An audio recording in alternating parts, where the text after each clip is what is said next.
tinapos ko na pala itong bunganga nitong ginagawa ko na malaking isda. Tsaka gagawa ko na siya ng mga palikpik niya mga boss. Pero before yan, ito muna yung inuna ko dito. So nilagyan ko muna siya ng balat ng puno ng nyog para maging kahawig niya na talaga yung bunganga ng isda na tilapia. Ang problema lang ito mga boss, parang malaki man ata itong nagawa ko na bunganga niya. Pero ganun pa man mga boss, pinatuloy ko na rin ito mga boss dahil pag matapos ko ito, gagawa pa ko ng isa pa na ganito din kalaki na isdang tilapia. So ito lang pala yung mga diskarte ko dito sa paggawa ng kanyang bunganga. Ang ginagamit ko pala dito, mga materials din talaga na galing din sa nyog. So mapakinabangan din mga boss. Bali ito na pala yung kanyang mukha. Pagkatapos pala yan mga boss, papakita ko pala sa inyo yung pusa mga boss. So binahaya niya na pala itong malaking isda na ginawa ko. Siguro akala ng pusa na ito, totoo ito na malaking isda dahil kahit anong kuha ko din sa kanya mga boss, di talaga siya lalabas. Parang komportable na talaga siya dito sa loob dahil napakalaking isda talaga yung kanyang binahayan. Ang isip siguro nitong pusa, ito na siguro yung pinakamalaking kanyang konsumo na isda. Halos isang buwan niya na siguro ito na konsumo. Charot lang. Bali pinatuloy ko na din ito mga boss para malagay ko na yung kanyang mga palikpik. Ang ginamit ko lang din dito yung kanyang suwak ng nyog katulad din ito sa ginawa ko ng mga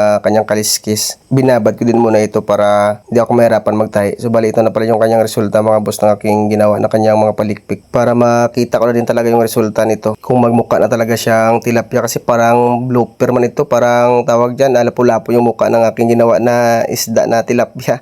So ayan mga boss, kailangan ko lang itong i-detalye para maging mukhang tilapia na din yung mukha nito. Dahil first time ko man gumawa nitong malaking tilapia, talagang hindi talaga ito perfect yung paggawa ko mga boss. Kaya pasensya nyo na lang talaga mga boss kung ano lang talaga yung resulta nitong gagawin ko na malaking tilapia. Dahil ito lang talaga yung makaya ko dito at saka rush up kasi ito mga boss. Pero kung may time talaga ako nito mga boss na mahabang time talaga sa paggawa, siguradong i-detalye ko talaga ito at saka pagagandahin pa talaga. Siguro kung kahoy lang ito na inuukit ko mga boss, panigurado talaga na ma-detalye ko na talaga ito na maging mukhang tilapia. Katulad din ito na ginagawa ko mga boss na bungo ng usaw. Ganito din yung mga pagdetalye ko sa paggawa ng ganitong mga arc. Pero ito mga boss, dahil first time, panigurado talaga na hindi talaga ito perfect. Nilagay ko na rin dito yung kanyang palikpik sa kanyang gilid. So ganito pala kahirap yung paglagay dito. Kaya nung paggawa ko nito, kala ko madali lang talaga mga boss. Pero pag nagawa mo na talaga tulad nito, napakahirap talaga. Masasabi mo na lang talaga na napakahirap din palang gawin ng ganitong uri ng mga design. Hindi katulad dun sa ginagawa ko ng mga design na pag-ukit sa ginagawa kong art design sa driftwood. So napakadali na lang din mga boss sa driftwood dahil may mga experience na din dito. Hindi katulad nito na wala talagang experience at saka first time na din talaga. Kahit first time kong gumawa nito mga boss, ang importante talaga naging proud din ako sa sarili ko na sinubukan ko itong uri na design na ito na malaking isda. So ito na pala yung kanyang resulta mga boss. Bali hindi pa ito natapos at saka yung buntot niya, temporary ko lang muna yan siya nilagay dahil mahaba-haba pa yan siya yung kanyang buntot. Para makita ko lang muna yung kanyang forma at saka kung ano pa yung mga maidadagdag ko dito sa kanyang pagdetalye. Dahil nabutan ako ng hapon sa paggawa,